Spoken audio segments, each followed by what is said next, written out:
What's up, everybody? Here's my Les Paul, and there's something that I'm very annoyed with about it.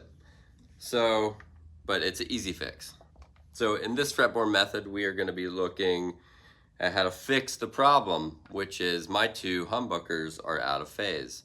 Now, a lot of people will do this mod. It's like the Peter Green mod. Also, Jimmy Page, had some out of phase middle position sounds. But mine was not on purpose. So I had my buddy Matt Hughes from Banker Guitars. He put in, he kind of went through the whole Les Paul and put in new pickups, redid the wiring, made sure everything was real clean. Put in a bone nut, a Tone Pro saddle, and it's awesome. The guitar is absolutely great. That was a while ago. That was maybe a year and a half ago. And a couple months ago, I put my DiMarzio Super Distortion back in, and I actually messed up the wiring. I'm not a professional solderer, but I dabble. And so what we're gonna do today is I'm gonna play you an example of both pickups by themselves, which they sound totally fine. And then I'm gonna play the middle position, which it's not my thing. A lot of people like this mod, but it's a very quacky sound. So this is the neck pickup, which is a Hot Dwayne.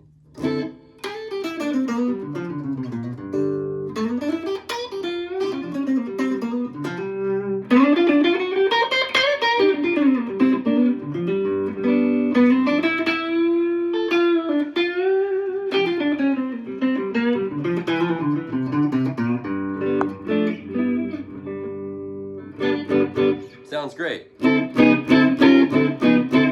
Super Distortion.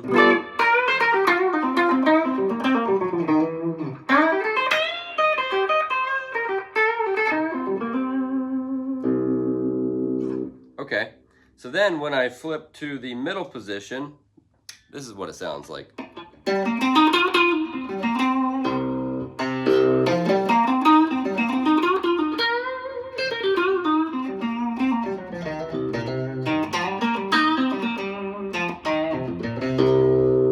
Back to the neck pickup. Middle position. Very phasey. It's out of phase.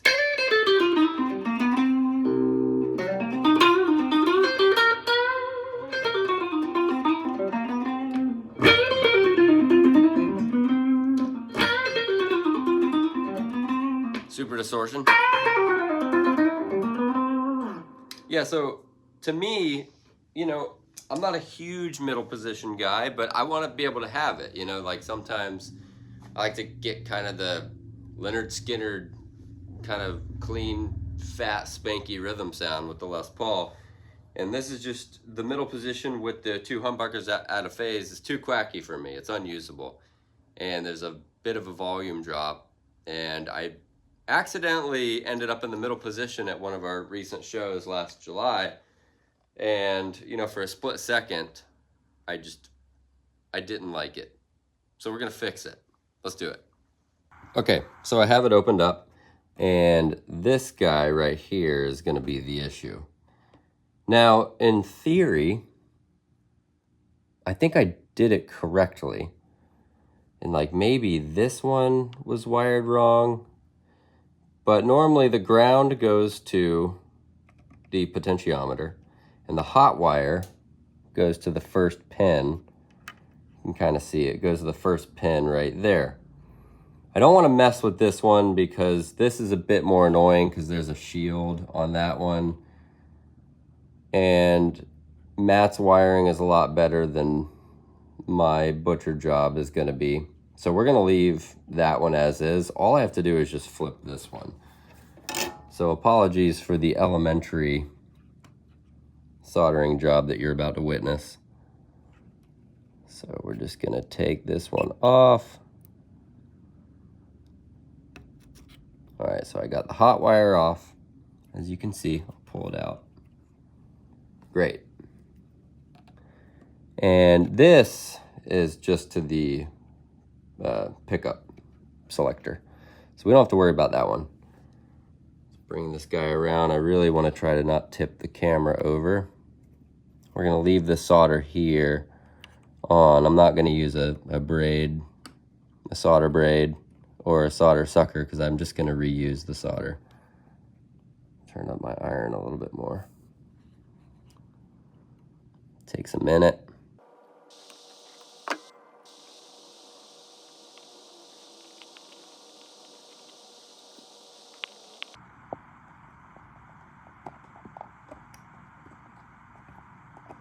All right.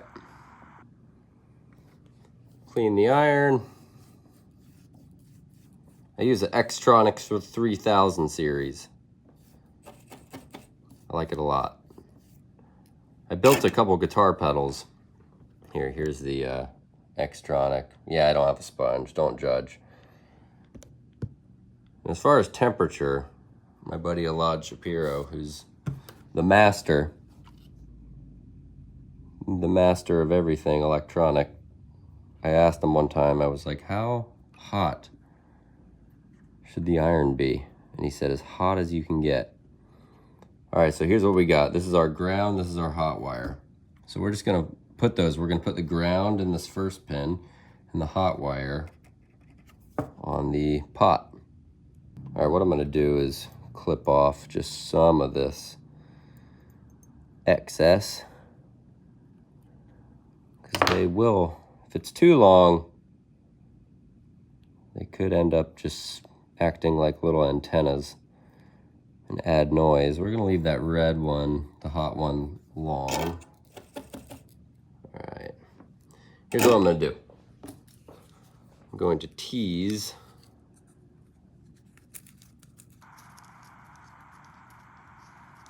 the tip with a little solder,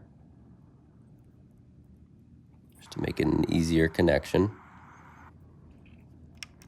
We're just gonna do like this.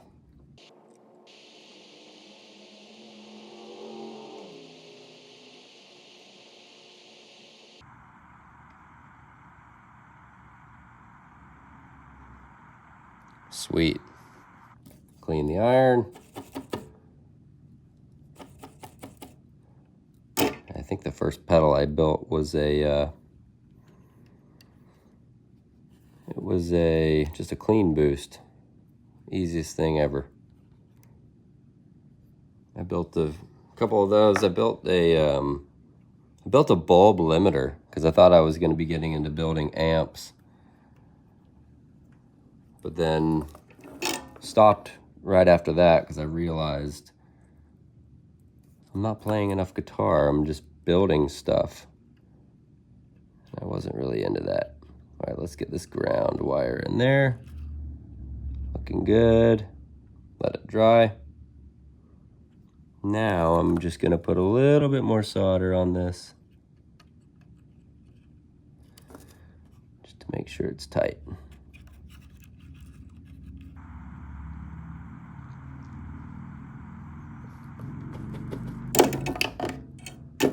All right, I'm into it. That is on there really good. All right, let's close it up and see what happens. All right, here we are, we're back again. Here's the super distortion. Works. Neck pickup. And the ultimate test, middle position.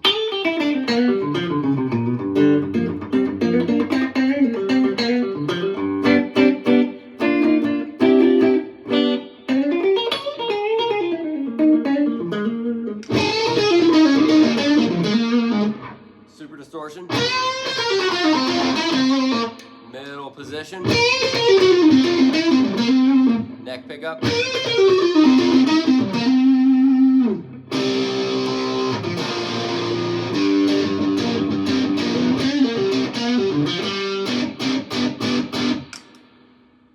All right, so why did I care so much? Because mainly I wanted it to be wired properly. I didn't really, I was never going to use a tone like that, but I do use this tone. So let's crank the gain on my blues driver, go to the middle position, volume all the way up on both pickups, and then on the super distortion, tone all the way down just on the super distortion.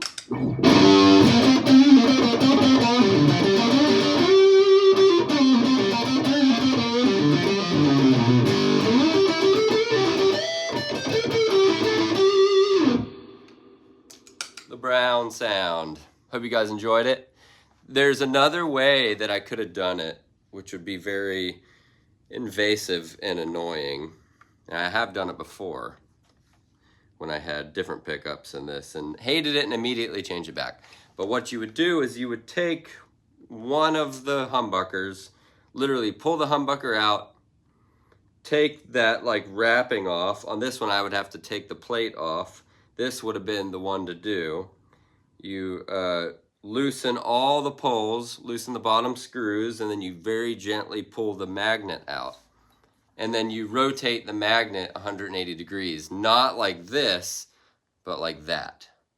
But then if I was to use this pickup for another guitar, it would be out of phase, like no matter what. Unless I remembered and I could just wire it that way. But back to normal. Very psyched. Thank you guys for watching.